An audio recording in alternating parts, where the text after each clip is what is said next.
I'm Leonidas from Ord.io, the platform revolutionizing how you search, browse, and vote on ordinal inscriptions. I'm thrilled to join you here on the Edge of NFT, your go-to podcast on everything extraordinary in Web3 and tech. Keep listening. Hi, NFT curious listeners. Stay tuned for today's episode to learn all you wished you'd already knew about ordinals, a new way to create NFTs through Bitcoin. And what classic collector's item our guest today first started getting into through the local farmer's market. Finally, explore the extraordinary world of primitive digital artifacts, revealing a captivating narrative of innovation and culture. And before we move on, don't forget our Outer Edge LA event recently returned to LA in March of 2023. You can now catch up on all the discussions, presentations, and more by heading over to watch.outeredge.live and registering with just your email address. Then you'll have access to over 60 captivating conversations and performances. Binge watchers are welcome. We'll see you inside. Welcome to the Edge of NFT, the podcast that brings you the top 1% of Web3 today and what will stand the test of time. We explore the nuts and bolts of the business side and also the human element of how Web3 is changing the way we interact with the things we love. This podcast is for the dreamers, disruptors, and doers who are pumped about this ecosystem and driving where it goes next.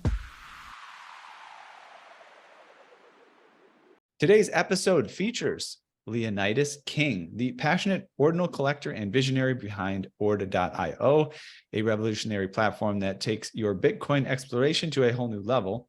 The trailblazer of the Ordinal Show, Leonidas, is also renowned for the Leonidas Collection, a treasure trove of historically significant NFTs from the era of 2011 to 2020. Much like prehistoric cave paintings, these primitive digital artifacts permanently etched into blockchains will serve as timeless relics for future generations. These pieces narrate a tale of innovation, culture, and empowerment, and honor the early pioneers whose groundbreaking creations became the bedrock for modern NFTs. Ordio presents a unique opportunity to search, browse, and cast your vote on ordinal inscriptions in an unprecedented manner. Tune in and join them as they delve into captivating world of Bitcoin and NFTs. Today, we're talking to Leonidas. How you doing? Hello, Ethan. How's it going? I'm doing great. Awesome. Great to have you. Yeah, man. It's really great to have you on, and my Twitter alerts are always going off with all the content that you're doing about sort of this whole ordinals movement. So we thought, what better than have the Lion King himself on the show to break it down for us. Well, I appreciate that. I'm pumped to be here. Well, we are too, and we really want to sort of start at the beginning here. We have very informed listeners that are very curious about ordinals and BRC20, but for a lot of them, this is going to be very new. So at the very beginning, how did this movement come about, and what's its essence? And then we'll go into details. Yeah, it's a great question. So this all started with this guy, Casey Rodamore. He's a Bitcoin core developer who came up with this really interesting way to take a sat. So a sat, also known as a satoshi, is the smallest denomination of a Bitcoin.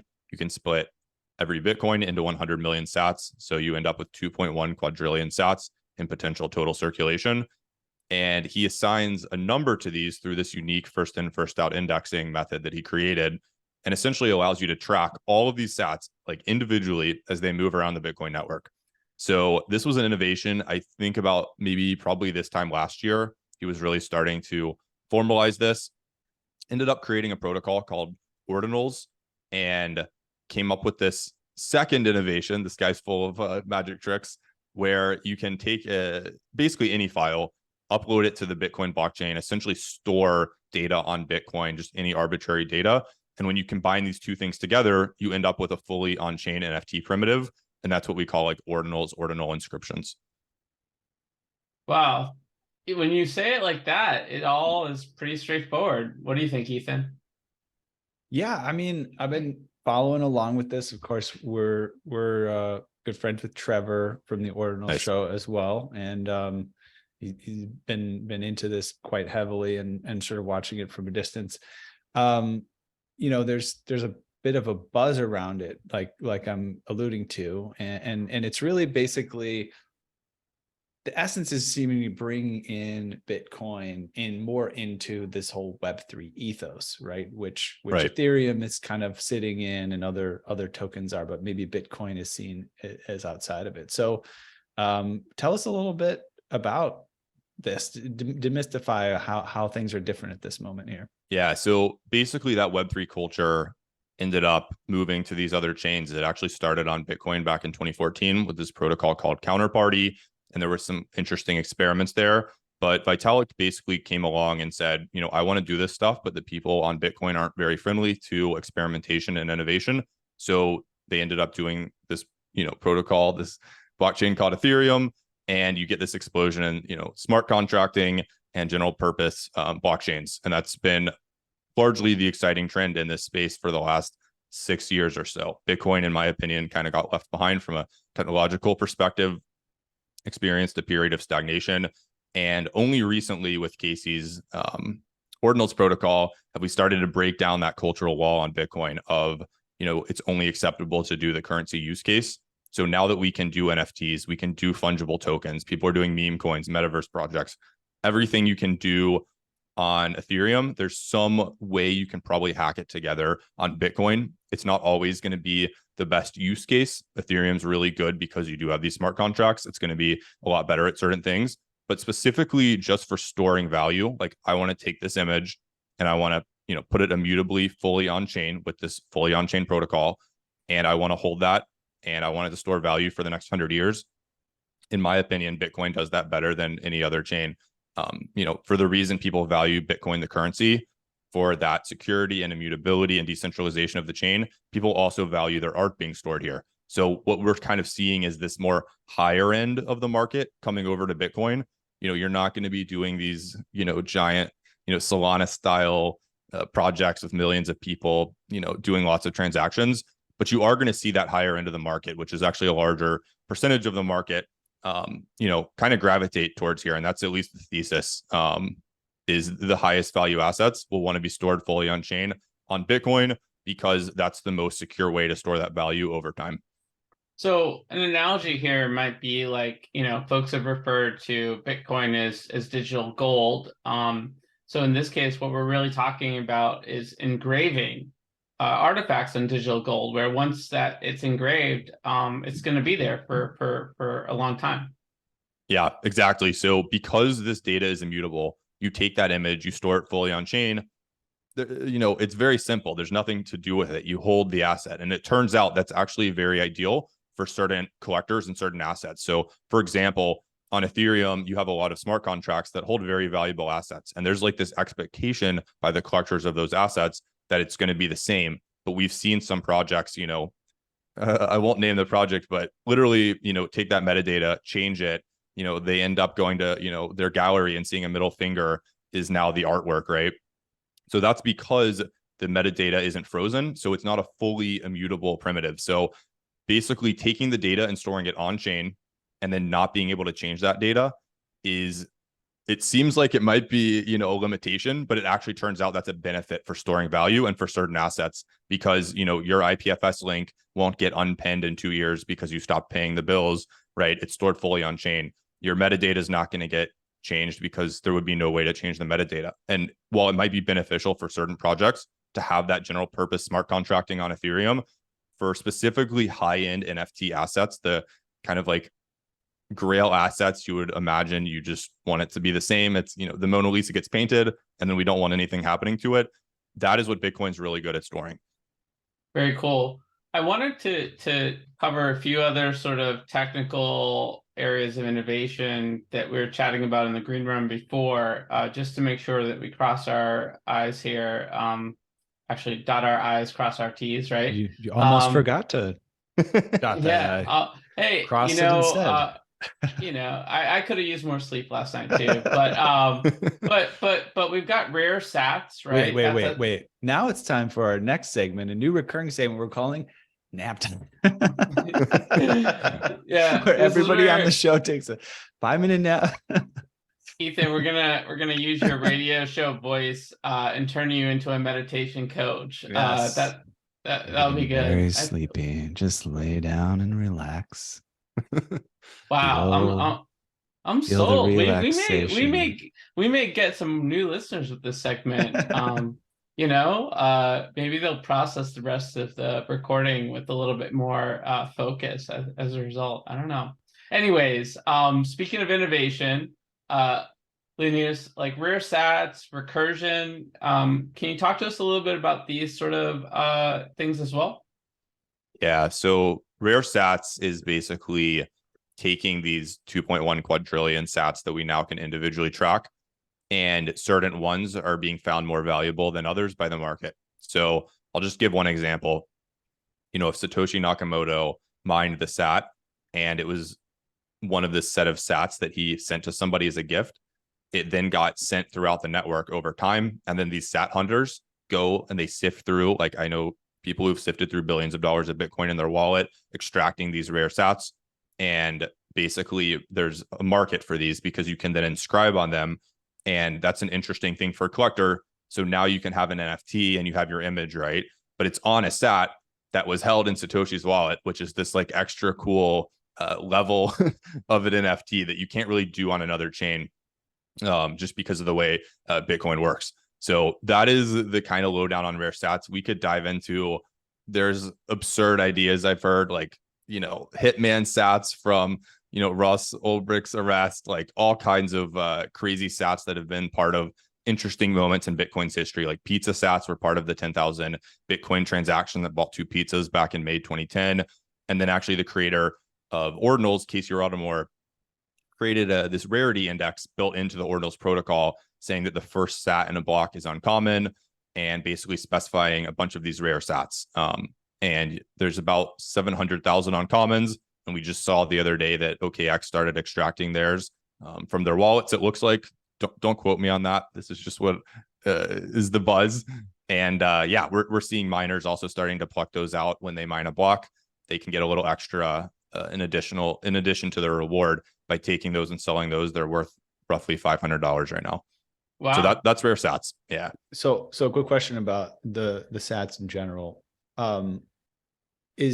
Can you trade a sat without it being in your wallet? Does it make sense? So like I might have sats in my wallet that somehow are attached to some, previous transaction a long time ago, but is it that you're trading something that's almost like a collector's card of that actual sat, right? Or do you have to actually have it in your wallet to have that sat, right? I'm assuming it's more like the collecting cards type of style thing.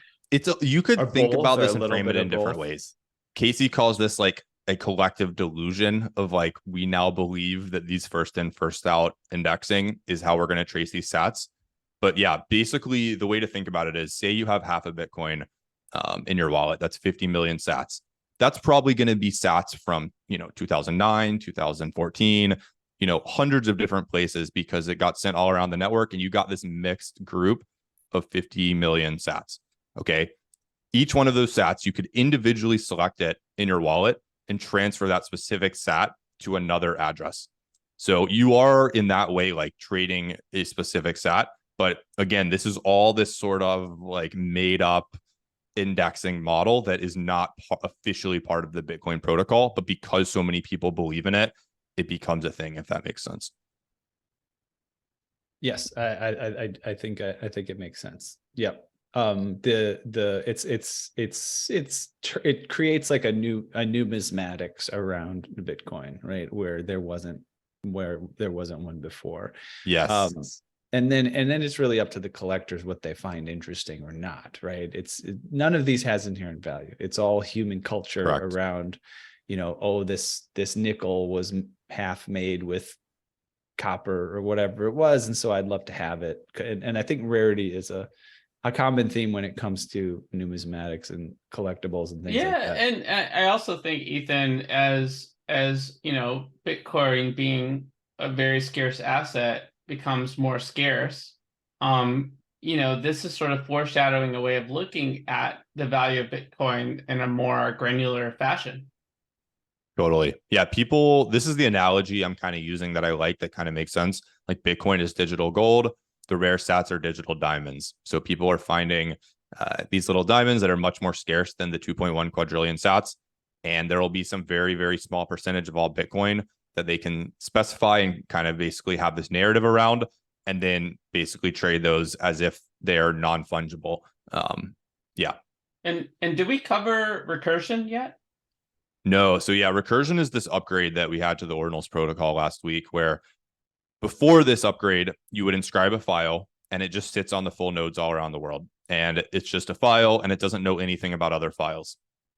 In the new upgrade, you can basically use a certain standard of specifying in your inscription with code. You can say, hey, I'm going to inscribe a bunch of HTML code, and I want to pull this image from this other inscription that is stored on Bitcoin into my new inscription and then place it on an HTML canvas, for example. So the way this works is, imagine you have a 10,000 profile picture, collection, right? This would be extremely expensive to mint. Fully on chain on Bitcoin, storing those 10,000 JPEGs fully on chain is not the cheapest thing. People spent over $1 million inscribing the Bitcoin apes, for example. With recursion, you could do that for 100 times less money, right? So you take the 20, maybe let's say like you take like 50 or 100, however many traits there are in your collection. You take those, you inscribe those transparent PNG files, okay? And then you create 10,000 inscriptions of HTML or SVG code that basically says, hey, I want the data for inscription. And then you would do the ID for that inscription of this trait. And I want this trait and I want this trait. Bring those 3 traits in, place them here. You end up with the on-chain art still, right? It's the exact same image outputted at the end of the day. You just stored it in a much, much more efficient manner.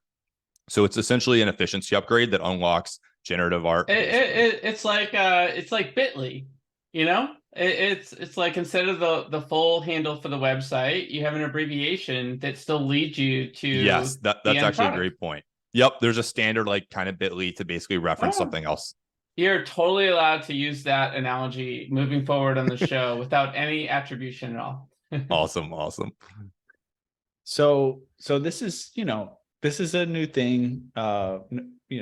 People don't necessarily know what to make of it. Full disclosure, this could come and go. We don't know. I mean, I don't know what's going on here. Totally.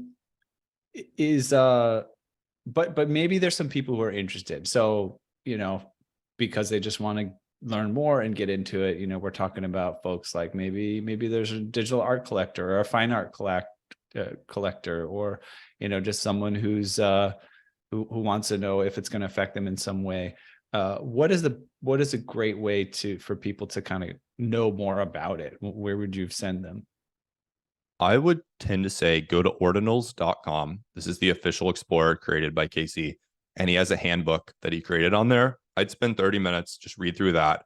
That's going to get you up to speed pretty fast. And as far as like getting fully like onboarded from a practical perspective, you basically want to download what's effectively the equivalent of the MetaMask for Bitcoin. So Xverse and Hero are 2, Chrome extensions that you can just download your extension. It's basically an identical experience to using MetaMask. And then you can send Bitcoin into that from some other wallet address that you have, or from Coinbase or wherever. And now you basically have a wallet that you can start doing things with. So you can connect to Ethereum has dApps. Now Bitcoin has dApps. So you would go to a website, right? And you'd connect your wallet. And then you could say, I want to, go to Magic Eden's Ordinals marketplace. You'd connect your Bitcoin wallet, and then you would buy your first inscription. You could go to ordinalsbot.com. You could take a file, you could drag and drop it. You could send that into the Bitcoin network, and you'd pay the fee that it costs to inscribe. So all of the things you'd want to do, there's websites and tools now where you can just go, connect your wallet and start interacting in this space. If you're used to using MetaMask and OpenSea and all this stuff on Ethereum, this will feel pretty familiar to you. It wasn't like this for the first month or so, but the tooling's gotten a lot better. So cool. Quick follow up there. I'm guessing, of course, people who are into NFTs and blockchain and crypto trading and things like that are interested in this. And so they're kind of making a transition from, I was trading this, now I'm going to go over and get into this. Are you seeing anybody going directly into this? Like, oh, I wasn't into NFTs, but I want to check out ordinals, you know? Is that a thing that you're seeing? And if so, what kind of person would that be? Yeah, so there's all kinds of like weird situations like this. So if you're aware, like Peter Schiff is this very outspoken critic of Bitcoin, saying it holds zero value. He actually, totally, flooded crypto, flooded Bitcoin, flooded NFTs for a very long time. And then actually came out a few weeks ago, pro ordinals. He thinks it's pretty cool that you can store data fully on chain from an art perspective on Bitcoin. He might not be super thrilled about some of the things that are going on, but that's an example of someone that I personally would have never imagined we'd be orange pilling Peter through ordinals. But there are people like that who, just for whatever reason, the Bitcoin currency use case wasn't interesting to them, but they're very interested in this stuff. Like Michael Saylor is an example as well of someone who wasn't interested in Web3 on other chains, but is a Bitcoiner, obviously holds a very large percentage of the Bitcoin supply. So, is now interested in Web3 because it's happening on Bitcoin. So it attracts different people. There's a crowd of Bitcoiners who, find this interesting, and, they probably would have found Web3 interesting, but because of their bags, they couldn't justify, going and using other chains, which to me is a little silly. I think everyone should dip their toes into everything and experiment. But yeah, there's definitely this kind of group of people that you would not expect to be doing Web3 stuff, that because it's on Bitcoin, it's now a little more socially acceptable for them to do that. Yeah. In this Peter Schiff thing, this is for real. Like it's not like a spoof. This is him actually doing this, huh? Yeah. Wow. So my co-founder actually met up with him at an ordinal event on Friday in New York City, and got him to put on an ordinals or.io hat, and we inscribed that image. So the guy is, clearly he's interested in the art side of things, which I think it's pretty fun. We were very welcoming to people like, Solana people, Ethereum people, Tezos people. Bitcoin used to be a little bit adversarial to these groups. Like, we're very excited for these people to come here, and we're very excited for them to share what they learned in their Web3 experiences on other chains, so that Bitcoin can grow and improve. I think we have to open our minds a little bit. Yeah, totally. Another analogy that came to mind for me, Leonidas, is like, Airweave for Bitcoin, right? I mean, permanent storage, that's Right. something that really did sort of shift the conversation around sort of Web3, because it offered an alternative solution for permanency, which now is available in this community. And yeah, we're all about co-creation, having open dialogue. You need to hear all perspectives, and you're having some really cool conversations on the Ordinal Show with different individuals. Can you give us a glimpse into any of the interesting sort of combos of late and the type of stuff you guys like to talk about? Yeah, it's a little bit of we start out very organized, and then it derails after the first maybe hour and a half. But yeah, like I love having Udi on. Udi is this interesting character who was a hardcore Bitcoin maxi. Okay, like, very much the laser eye sort that, would be very kind of annoying if you were a Web3 person who kind of, came over to, saw the light, came over to Ethereum, was, playing around with Web3 stuff, and realized, hey, like, from a dev perspective, there's actually like really interesting stuff going on here. And now is this kind of outspoken advocate, and kind of holds the line between the culture war happening on Bitcoin of the Bitcoin maxis and the ordinals people, who are both kind of fighting for, what they believe the future of Bitcoin should be here. So yeah, he's definitely an interesting character. He's behind the Taproot Wizards project. They came in pretty strong really early on. They have inscription number 652, and it was the largest block ever mined on Bitcoin. So they stored a full 4 megabyte file on Bitcoin, and that's their first NFT in their collection.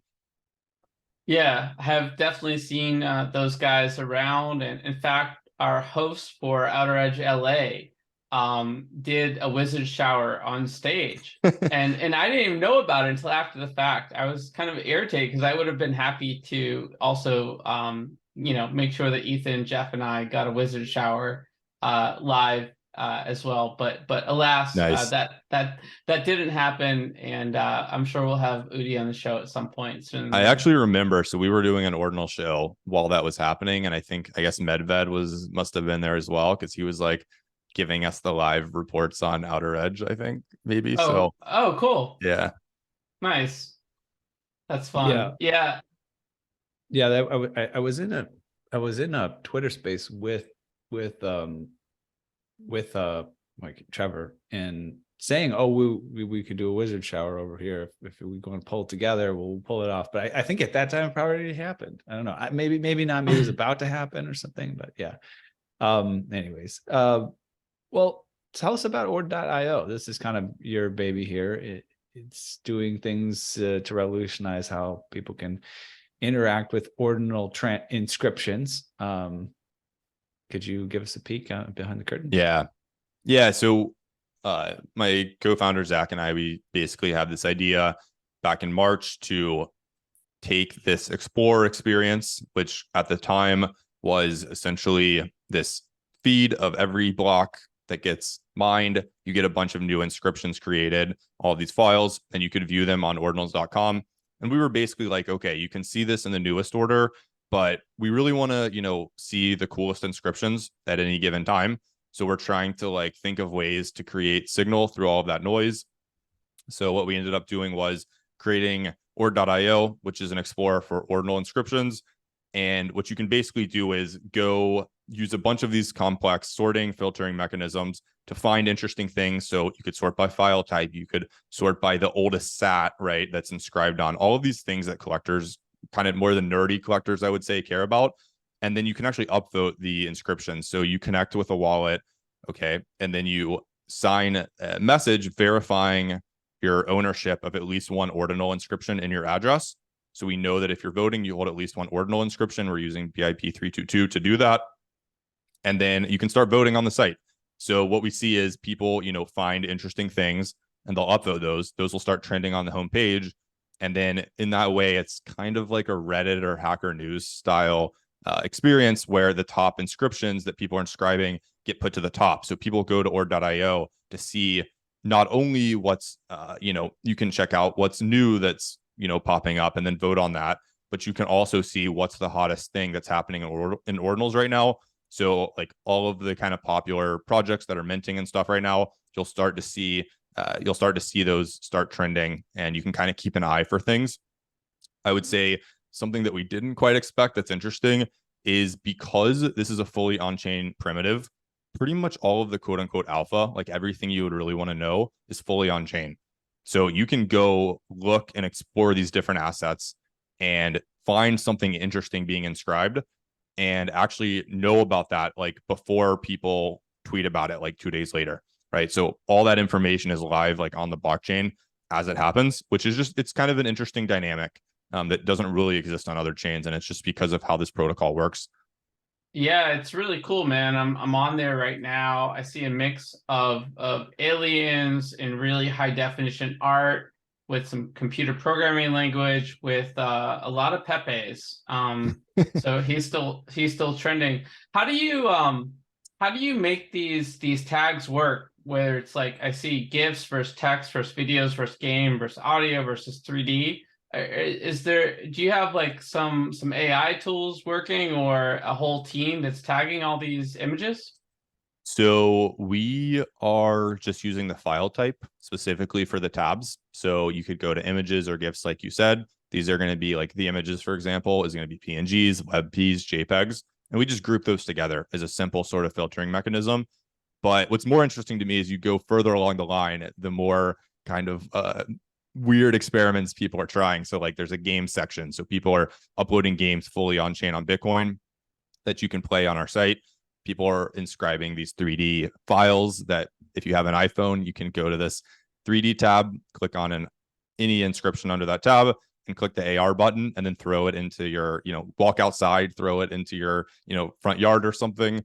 It's kind of fun. So, people are, trying lots of interesting experiments and we just want to support that. We are doing some AI tagging. So every inscription goes through an AI moderation filter.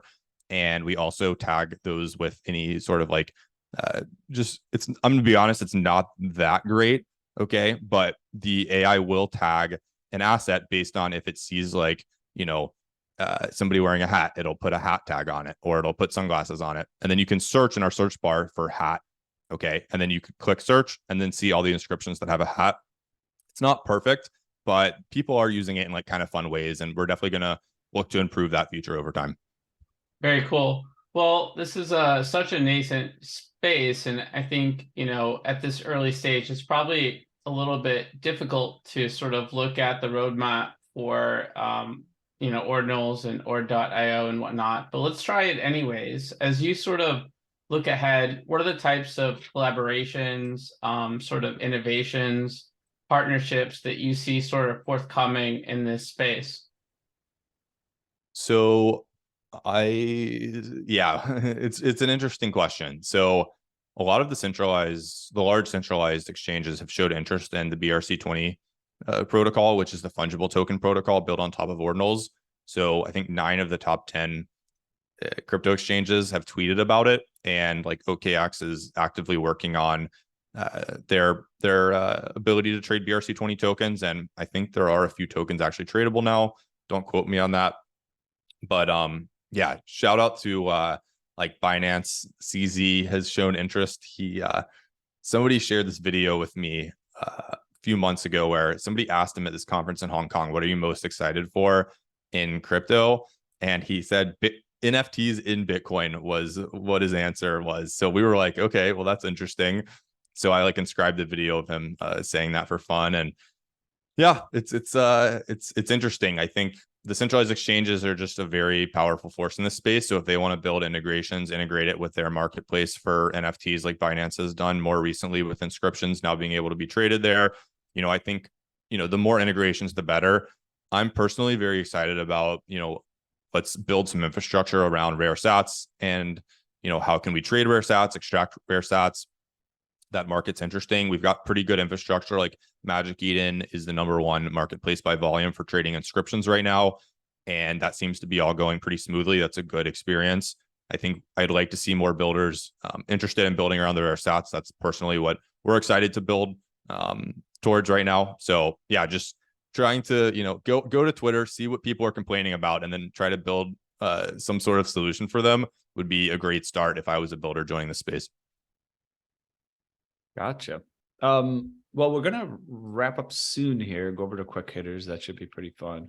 But before we do, a great question to always explore is, what else are you paying attention to? Of course, you're deep into the ordinals right now. Things in ordinals that we may not have mentioned and you might not be involved with, as well as other things in Web3 that maybe the listeners might find interesting. Yeah, maybe even just a collection coming out that you're excited about. Yeah, it's interesting. So there's lots of these like little, we call them metas in ordinals where I think we covered rare sats and recursion are really popular right now. But I'm excited for people to just keep exploring this protocol and keep, experimenting with what they can do. So I would really like to see some generative art get created. Like, because we now have recursion, you can create a provably random number on chain on Bitcoin that does a reveal in the future. Okay. And then make art with the same packages that Artblocks does and do that in a very efficient, cost-effective manner. So I'm to be honest, like On-Chain Monkey is the main example I can think of. This stuff is very brand new. Like this upgrade was literally last week. So On-Chain Monkey is the kind of main name in this right now. I actually don't hold one of their pieces, but I wish I did. And basically, my guess is we're going to start to see some more serious generative art being created here. So I would just keep an eye out for specifically the art block style artists coming here and creating stuff, because that is now unlocked by the protocol. So I'll double down on recursion there. And yeah, I'll give another shout out to Udi. Like, they have a pretty cool project. They've fully inscribed the Taproot Wizards project. And, I think that'll be a really big mint when it comes out. So if I was in this space, I would personally be doing their wizard school. Right. Like, that is very, in my opinion, like the easiest way to like just get a whitelist for an asset that will probably be worth, a decent little prize there. Right. So I would say definitely check out their wizard school. Yeah, that's kind of two things that are on the horizon that I think are pretty exciting. And there's all kinds of cool people like trying stuff with rare stats right now as well. I'll give a shout out to Jameson. They're doing some interesting stuff, and Elena is doing some interesting stuff with rare stats. So just get plugged into the space. Like, come listen to the Ordinal Show. You'll kind of hear about some of the more interesting things going on. Shout out Ord.io. You can always go see what's kind of trending. That might be a cool hint. But yeah, there's been an explosion of people coming to the space trying cool stuff over the past couple of weeks. So there's a lot of interesting stuff to look at. I honestly can't quite keep up myself now. Yeah, we found also you're hosting a show about the thing. Sometimes it's even harder to keep track of everything because you Totally. put so much time into making the show. Yeah, Totally. people think we know about everything happening in this space, and yeah, like actually We don't have time to buy the NFTs that are valuable. That's been a bane of our existence. That's we got a few here. We got a few. Yeah. All right. Well, thanks a lot. Let's move on to Edge Quick Hitters. These are Quick Hitters is a fun, quick way to get to know you a bit better. There are 10 questions. We're looking for just a short, single or few word response, but feel free to expand if you get the urge. Are you ready? I am ready. He is ready. What is the first thing you remember ever purchasing in your life? So I'm not sure if it's the first thing I purchased, but I remember going to collect coins at the like farmer's market. This guy had a stand with like all these old coins. When I was a little kid, I'd go with my dad and, sift through all these like old coins. I'd look at the dates, try to find the oldest one. I remember that being a pretty fun experience. So, like you mentioned, I have some nickels in my collection, some hay pennies. So some interesting stuff there. Fun stuff. Yeah. Shout out to farmers markets. Always love the farmers market. Actually was chatting with a friend, my son's preschool, talking to another parent, and I found out they had a little farmers market stand at that they make their own little pastry things. That's fun. I gotta go check that out. All right, next question. What is the first thing you ever remember selling in your life? That's interesting.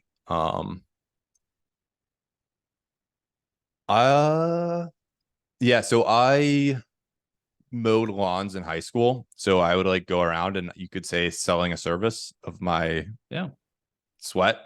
That works. Maybe that would be something I guess I can remember actively selling. Yeah. Sounds about right. Yeah, that's a common early enterprise. All right. So what is the most recent thing you purchased?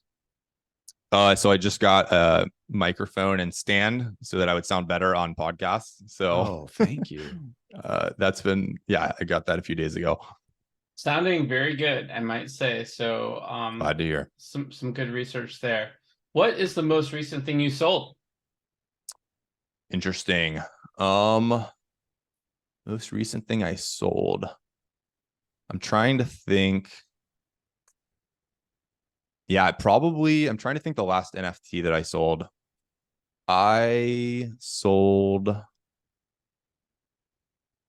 Trying to think here. I'm trying to think. So yeah, last thing I sold would be a few Bitcoin punks. I was very like early to getting some Bitcoin punks. So I just was like, I'm going to take a little bit off the table. I sold like, I think 5% of that. Basically pretty much like I collected a lot of NFTs during the bull run of 2021 and basically have just held most of those NFTs, like written a lot of them pretty much all the way down here. And it's just like, it would kind of be demoralizing to like sell some of them now. So I'm trying to just kind of hold this through, wait till the next kind of exciting bull run, right? Yeah. Yeah. What do they call that? What do they call that? The gambler's fallacy or something like oh yeah. Whatever I just said there is like probably the opposite of what any investment book would ever say. But yeah, that's we're gonna ride. It's a common, it's a little bit different. I think it's a common collector's type of thing and mindset. I don't know if it's really exactly the sunk cost fallacy, but it's like I like this. I'm gonna keep it. Why get rid of it? All right. Next question. What is your most prized possession?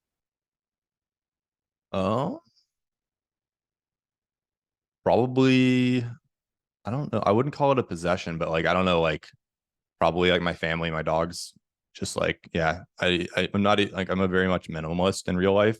So don't really value like I drive like an old car and just like don't I don't know. I don't own that many things in real life. So maybe that's my real life answer. And then in the metaverse, I love my Satoshi card. I have 4 of them, and they are this very early dank art on Bitcoin on Counterparty from 2015. And it's actually part of my PFP here. It's the outer hoodie part. And that is art from Counterparty, like I was saying, and it's the first crypto art depicting Satoshi ever. And I find it very cool. Yeah, that's fun. And we did find out from a lawyer, although this is not legal advice, that your children are your possessions until they're 18. Yeah, that is true. That is true. I think, I don't know. I think he said something like that when answering this very question. All right, next question is number 6. If you could buy anything in the world, digital, physical, service experience that is currently for sale, what would it be? Probably if I could, bribe an Apple employee, I'd like to check out the Apple Vision Pro, maybe. All right. Well, we don't know if that's currently for sale, but there's a lot of Apple employees. Maybe I think I would go for the bribe. I think it would be worth it. Happen. Yeah. They keep a tight ship, but you never know. Yeah, they've left them in bars before. You can, I don't know. It would be a pretty fun party trick to whip out the Apple Vision Pro, I think. I think so. Yeah. Someone's probably going to do it at some point. All right. So, if you could pass on one of your personality traits to the next generation, what would it be? So I'm like, I would say I'm pretty curious, try to be open-minded, try to like experiment with different things. I would say this is what Bitcoin got wrong for the last 6 years. It got it right for its, first couple of years. And then I would say that kind of experimentation, excitement around trying new things kind of left Bitcoin and went over to Ethereum. And, I very much want to make sure that gets brought back to Bitcoin. I think that recipe for innovation of just trying 1,000 crazy ideas and hoping that a few of them work is how we innovate and move the space forward and, get mass adoption. So yeah, I would say just like stay curious, I guess, experiment. Yeah, I appreciate that, and just specifically on that point, like I remember some of those early Bitcoin conferences, and it was like there was this air of possibility and excitement, right? But then you went later, and it was like, well, what next? It's just like, yeah, I hold Bitcoin. Oh, I hold it too. It's like, all right, well, what are we going to talk about here? Is that enough to like produce some cultural glue? And at the end of the day, when I hear everything you've shared about ordinals, I think for me it's very reminiscent of the cultural spark in the Web3 movement. Yeah, these NFTs go up, they go down, some work, some don't, but it creates a new energy, a new sort of potential for an innovative layer to the conversation that wasn't there before. Totally. Yeah, completely agree with that. So good that a innovation focused guy like yourself is on the mic. All right. So if you could eliminate one of your personality traits from the next generation, what would it be? Probably like I'm definitely a bit stubborn and have this is very contrasting to me saying I'm open-minded, but around certain things I can just tell like I hung on way too long to whatever that was and just totally ended up screwing myself over. This is like in real life and in crypto. And I would tend to say like, just be more like the curious, open-minded side of me and less like the stubborn side of me. Like I really think like you have to know what you value and, care about, but also like understand that this world that we're in is like moving extremely rapidly and it's very hard to know what it's going to look like in 5 or 10 years, and just be adaptable and don't be too stubborn in your ways. Learn how to let go. Let go. Just let go. And now it's time for our let go segment. Question number 9. What did you do just before joining us on the podcast? Twitter Space. All right. So lots of audio. Keeping it up. All right. Are you able to use your cool new mic on Twitter Spaces? Have you figured out that connection?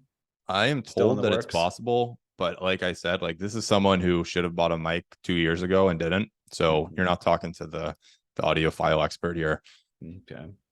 All right. Question number 10, final question. What are you going to do after the podcast? I am going to go write a thread on how my Twitter account was hacked yesterday because I need to let people know what happened. So hopefully they can not repeat the same mistakes that I did. And it looks like we have a bonus question here. Josh, you want to pull that one off? Yeah. By the way, like, Mr. Calm Cool Collected, thanks for joining the show in spite of the hack and wishing you the best. I will tell you, it could be worse. You could have been Jiho at the first Outer Edge LA NFT who got hacked for over $650 million before he was going to come on our show. So, wow, that is not fun. Yeah, yikes. He showed up too, though. I respect it. Yeah, fortunately, this was not too bad. I haven't, at least yet. I'm dreading to hear of somebody getting their wallet drained from this. Like, hoping it didn't happen, but yeah, we'll see. Oh, wishing you the best there. All right, the bonus question, and everyone likes to ask different predictions around Bitcoin. I don't want to sort of make it too specific, but I am curious if you think Bitcoin will hit 50K again. What year and what quarter do you foresee that potentially happening? Well, there's two ways Bitcoin can hit 50K. Bitcoin increases in its relative value, or the US dollar decreases in relative value. People like Balaji think that it's going to, US dollar is going to go down in value. And I would tend to say I'm on the front of the US dollar will probably end up being fine.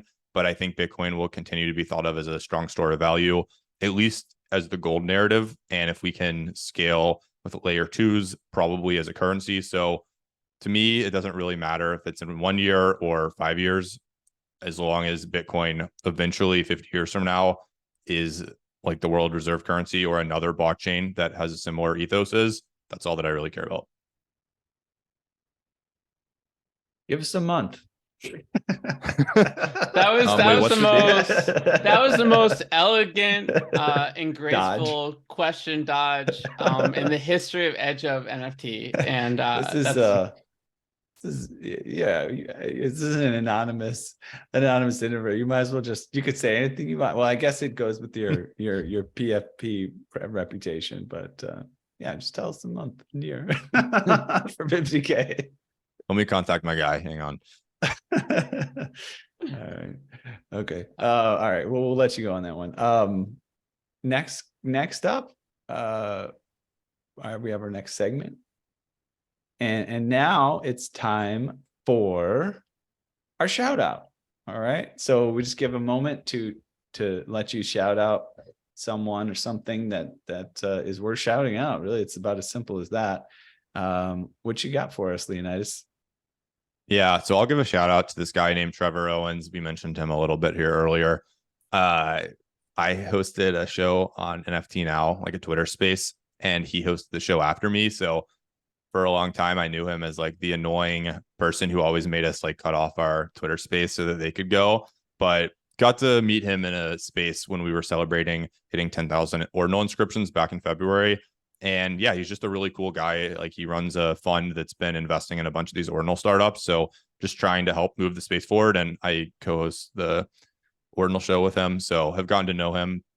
And just like, yeah, respect that he was here doing this, but when it wasn't popular, like doing Web3 on Bitcoin with stacks is what kind of was his area for a period of time for several years. And, I have a massive amount of respect for sticking around. As soon as I saw like the cool stuff was happening on Ethereum, and you're going to get, like you're going to be in fights with Bitcoin maxis all the time if you stayed on Bitcoin trying to do this stuff. I got out of here like 5 years ago, and he decided to like basically not care what other people said and just pursue what he thought Bitcoin could be. And I think I respect that. That sounds about right. Cool. Anybody else you want to shout out? I'll shout out my friends Adam and Jake from my historical NFT collecting. days, I've kind of moved fully into this ordinal stuff. It just kind of consumes you, but still hold all my historical NFTs and had a ton of fun collecting them with those guys over the 2021-2022 timeframe. And they are working on this startup called Emblem Vault that allows you to take assets from Bitcoin and trade them on Ethereum. So it's a cross-chain bridging technology, and it's pretty cool. Like, you can take the old rare Pepes or ordinal inscriptions from Bitcoin and trade them on OpenSea. So for those people who maybe they don't want to deal with downloading Xverse and, getting onboarded the slightly harder way to this space, they can dip their toes in and still own these assets by using the Emblem Vault curated collections on OpenSea. Awesome. Great stuff. Thanks for that. And now it's time to just kind of close out here. So tell us first, where can listeners go to learn more about you and the project you're working on? So my Twitter account is Leonidas NFT. Our company account for ord.io is ord_io. Pretty much I hang out mostly on Twitter, so you can DM me. My DMs are open. Yeah, that's where to find me. Simple. All right. Sounds great. Okay. We've reached the outer limit at the edge of NFTs for today. Thanks for exploring with us. We've got space for more adventurers on this starship, so invite your friends and recruit some cool strangers that will make this journey all so much better. How? Go to Spotify or iTunes right now, rate us and say something awesome. Then go to edgeofnft.com to dive further down the rabbit hole. Look us up on all major social platforms by typing Edge of NFT with no spaces and start a fun conversation with us online. Lastly, be sure to tune in next time for more great Web3 content. Thanks again for sharing this time with us today. The views and opinions expressed on Edge of NFT reflect solely those views and opinions of the show hosts and its guests. Please make sure to do your own research. Our show is not financial advice. You understand that you are using any and all information available on or through this podcast at your own risk. Whenever making financial decisions, we recommend doing your own research and talking to your accountant for financial advice. From time to time, we may feature sponsored content on the show for which we receive value, and we may share links for which we receive a commission if you make a purchase through one of those links. Refer to our website, www.edgeofnft.com, for our full disclaimer, terms and conditions, and privacy policy.